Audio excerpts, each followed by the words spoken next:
We've all finished a tricky puzzle or discovered a hidden room in a Zelda dungeon only to find a lackluster reward. It's an unnecessary sting that subconsciously trains the player to avoid optional rooms and focus on clearing the dungeon as fast as possible. If the reward for a difficult jump is just a melee weapon I can't even fit into my inventory, or another sapphire I can find anywhere, why even bother? Eventually, you just start assuming that's the case, losing the spirit of adventure altogether. It's not like you can shower the player in rewards for every odd task, though. If any old puzzle could give you a heart piece, they'd need to make heart pieces less valuable. Twilight Princess made the bold design choice of putting 2 heart pieces in every one of its numerous dungeons. This crashed the heart piece economy, requiring 5 pieces to upgrade your health instead of the standard 4. What if the solution to this problem wasn't just simple, but older than the average SimplySnaps viewer? Today we're going to discuss Majora's Mask and its genius dungeon mechanic that Zelda never tried again,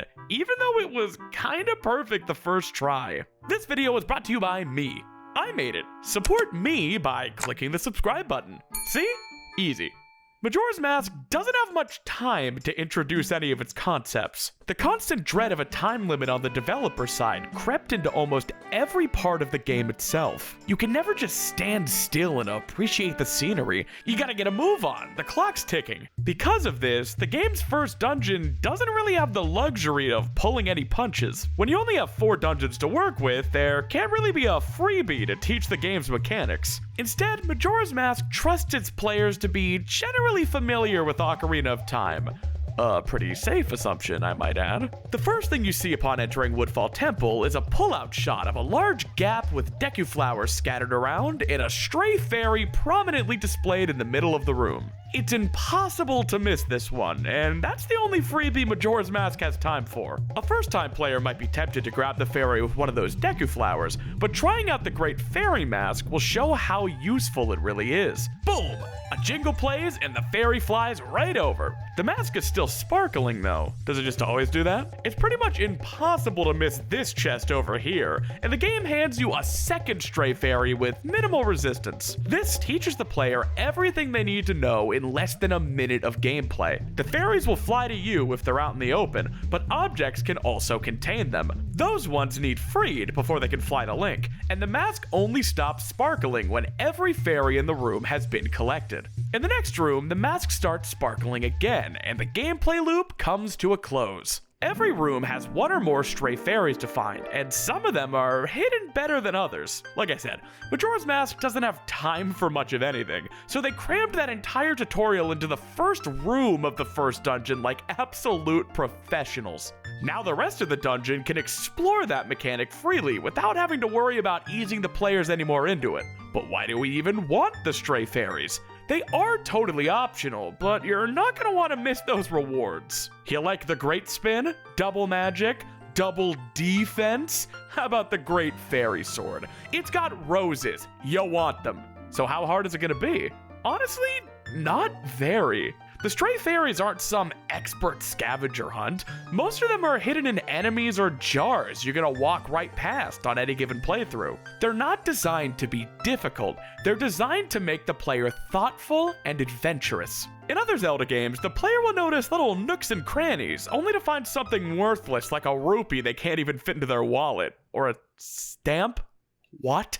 Majora's Mask doesn't afford the player any wiggle room with its Stray Fairy system. There's 15 of these bad boys per dungeon, and you can bet your ass every chest without a key has one inside. Well, okay, a few chests have things like the map and compass, but those are part of this. Sometimes, the best way to know a fairy's in the room is by seeing a mysterious chest on your map. The chest isn't there, so something I do in this room has to make it there. Like I said, some are hidden better than others, but none of them are unfair. I was hanging out with my buddy Audio Ansible recently, watching him replay Majora's Mask for the first time in almost 20 years. He didn't remember a thing, and watching him intuitively sniff out the fairies in Woodfall was really interesting. It made me realize how well designed the game really is. He didn't feel comfortable leaving any stone unturned, always certain a fairy would be in some pod or some enemy, but it made him explore the entirety of each dungeon, maximizing the length of an otherwise shorter better game.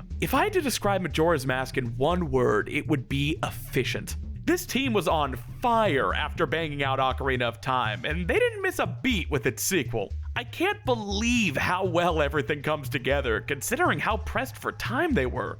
I always took things like the Stray Fairies system for granted because I was so young when I played it for the first time, but the series has never really done anything like this since. The system works so well too. It forces you to cycle through all of your items and try everything in any room. When there are so many satisfying rewards to hand out in such a small space, every room feels rich with discovery. It also iterates on itself in some really satisfying ways, like teaching you what a patch of snow on the wall means, only to baffle the player with this one in Snowhead's main room. How on earth are you supposed to reach that one? Eventually, the center pillar rises to the point where it's a simple jump as Human Link. The rewards are always so satisfying to use against the dungeon's boss too, like how double magic makes Goat easier, or double defense. Oh no! Oh my god! Why no?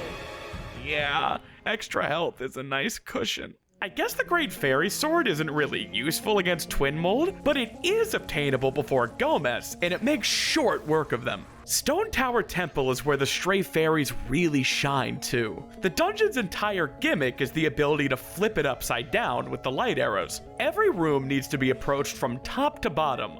Literally. You might have found every chest you could, but the mask is still sparkling. With rooms this small, it really shouldn't be this hard. Well, the room starts to make a bit more sense on the ceiling, with drops of lava falling all around you. After defeating a mini-boss that doesn't appear in the normal tower, the fairy chest finally arrives as a means of exiting the room. Stone Tower is one of the fan favorites for a reason, alright? It's such a strong finish to a strong game. It also doesn't shy away from challenging the player to use every transformation mask in pretty demanding ways. This late in the game, you're either good enough to do this kind of thing, or you will be. These challenges are only here because of the Stray Fairy system. It empowered the developers to include things that might be pushing the difficulty too far for some players, seeing as the fairies are completely optional. I love how this room requires all 3 elemental arrows back to back. You melt this first switch with fire arrows, make an ice platform, and shoot a sun switch underwater. Now that I think about it, Stone Tower might be one of my favorite dungeons specifically because it requires a mastery of the game's rich arsenal. I touched on this a bit in my items essay, but I think a linear progression system really gives developers the chance to set up a massive puzzle box with everything the players learned throughout the adventure. I miss it, man.